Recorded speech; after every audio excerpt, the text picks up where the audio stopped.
咁咧啲姐姐咧敷皮呢啲咧，全部都已經知道點樣做噶啦，係啦，咁啊，所以都唔使點乜再頭痕佢話咩驚唔識做嘢。其實真係家務的確表面咪簡單咯，但係要做嘅當中嘅方法啊細節就係多嘅，係啦。咁但係佢哋已經入好晒啦，成張被捲咗豬腸入噶啦，係啦。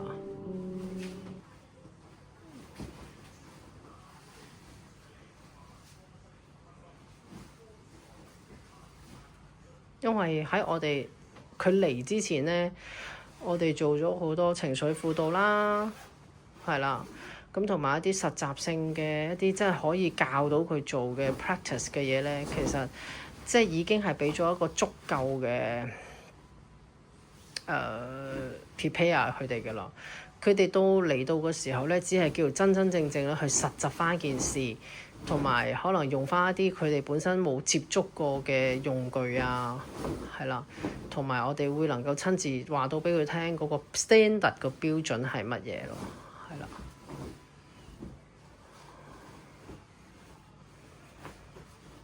所以你話教佢哋做嘢，其實從來教一個姐姐重點都不是因為教佢做嘢有幾難，係啊，其實係重點係喺個思維嗰方面呢，要落多少少功夫咯，係啦。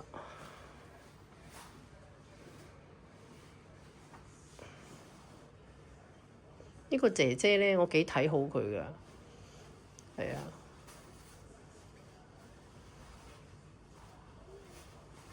咁啊都係 Emma。Where you come from? I come from Mizoram.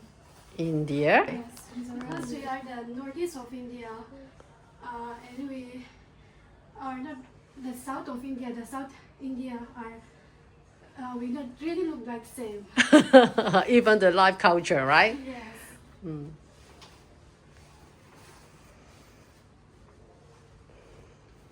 咁睇下咧，係嘛？佢哋接啊各方面咧都係